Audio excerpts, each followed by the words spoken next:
All right, howdy, y'all. Today's video is going to be one of a series from an hour and a half interview Fox and Friends did with President Trump. They released them in about 10 minutes interviews at a time. So we're going to get into it today in high speed. As always, God bless America. And we're going to get straight into it. Well, look, I'm fighting for the Constitution. I'm fighting for the same thing that you three. I watch you all the time, and same thing that you do. You fight for freedom. You fight for your country. These people are sick. They're sick. They're deranged. I talk about the enemy on the outside and the enemy from within. Say, you have Russia, you have China. But if you have a smart president, you always handle him quite easily, actually. We have a lot of advantages. But the enemy from within, they are doing... Unless you're Joe Biden, then you just take the money from them. Put America in horrible, horrible positions. Damage to this country. They want open borders. They want high interest rates. They now want to quadruple your taxes. Quadruple. All my life I watched politics, and it was always like politicians want to lower taxes, not quadruple them. There's a whole sickness going on right now. So we're doing really well. It was a tough venue. We tried to get out of the venue. We tried to get out of the judge, but we tried to get out of both. Wouldn't even think about it. So we had probably maybe the worst area in the whole country for me, in terms of vote. I'm sure if I sat down and explained it to that section of the world, we could probably make progress. But one of the worst. Trump had less than 2% inflation during a pandemic. It was like 0.3 by the time he was his first year in office. The main thing was making America energy independent. If the gas is cheap, it's cheaper to make things, it's cheaper to ship things. So Joe Biden is literally creating this inflation on purpose, 100% on purpose, by raising the gas prices that he didn't have to do. Sections, and they always bring them in these sections. D.C., there, places where Republicans, not just me, Republicans get like virtually no votes. But the good news is that I think we've set a record beyond all records for fundraising. That's like a poll. And another one just came out just before I got in that we're 6 points higher than we were before. So I don't know if that holds up. I'm just not sure. But people get it. It's a scam. And the Republican Party is really, they stick together in this. They see it's weaponization of the Justice Department, of the FBI. Our Justice Department is broken. It is officially broken. One of Joe Biden's lawyers resigned so he could go to work in New York, and that literally proves that Joe Biden's behind this. This guy took a big pay cut, which I'm sure Joe Biden's making up for it. He took a huge pay cut to go after Trump, and our judicial system is broken, flat out broken. We are now living under a dictatorship of Joe Biden. And that's all coming out of Washington. You may think it's brag. Take a look at who opened the case. And you should automatically know. I automatically knew whenever they tried to mandate that every American be vaccinated. I knew we were headed straight for a dictatorship. I'm not allowed to talk about it because I have a gag order. I'm probably, I guess, the first presidential nominee and the leading crooked Joe by a lot that's not allowed to talk. Maybe they're doing me a big favor. Who knows? But I'm not allowed to talk. I'm gagged. Nobody's ever heard of it. It's all coming out. It's weaponization, and it's a very dangerous thing. We've never had that in this country. They do have it in other countries, in South American countries. You know a little bit about it, right? Well, that actually leads me to my question. I think for a lot of Americans, what's happened to you feels foreign. Like it's never happened here before. Yeah. But for Hispanic Americans, people coming from Latin America, this feels very familiar. Yeah. And in those countries, people are imprisoned. Instead of going to the ballot box and fighting there, they're on house arrest. They're told they can't run for office. What is your message? And by the way, I think a lot of Hispanic Americans, I hear from them, they're scared about what they see. What's your message to them about what happened to you and about how scared they are that our country is turning into the countries that they left behind, the corrupt, dysfunctional countries they left behind? And they are scared, and they're great people, and very entrepreneurial, great energy. And as you know, I'm doing very well with them. I mean, beyond anybody. I don't think anybody's ever had polling. This is why a little bit? I think a little bit. And they've always liked me, and I've always liked them. I've done well from the beginning. In 2016, I won the entire border along Texas, and they're all like 85%. And it's been great from the beginning, and now I'm leading. I think I'm leading over this guy that can't put two sentences together, that's destroying our country. Look, he's the worst president in the history of this country, and he's a danger to the country.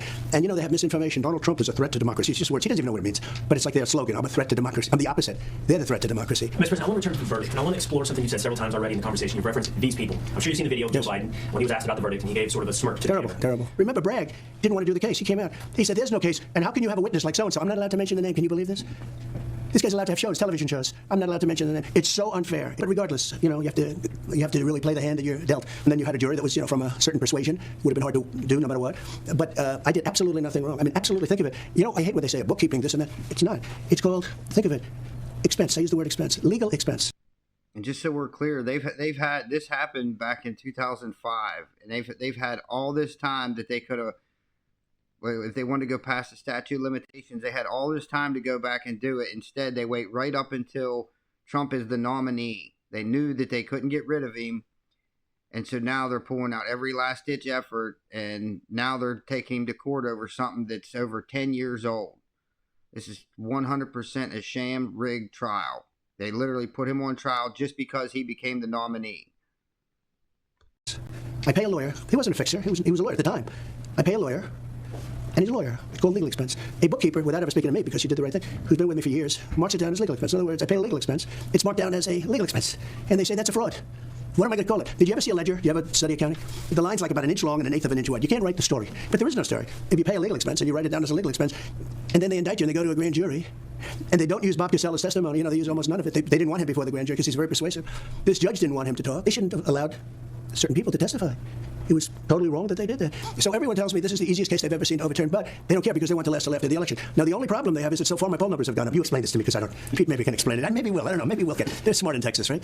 But the poll numbers have gone up substantially.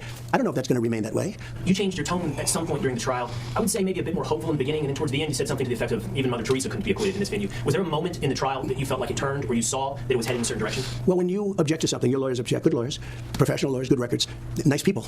You know, I've had a lot of lawyers that weren't nice, and sometimes you're better off that way. These are really fine people. They'd object.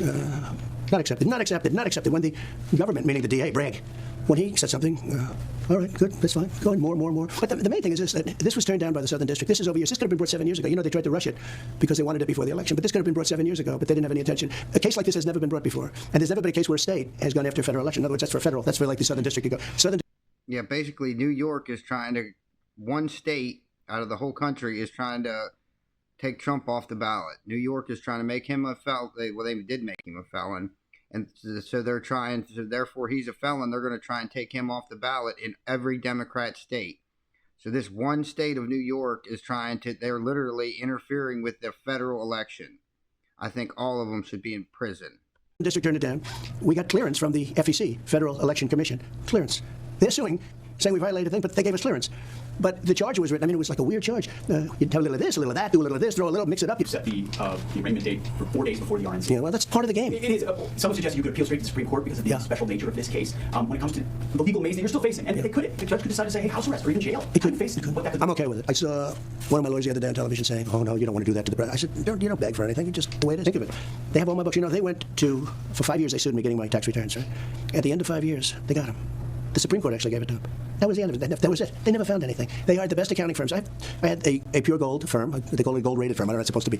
Who knows? But with all that stuff, for years you heard about my tax. They never looked into the Clinton Foundation. And they never found it.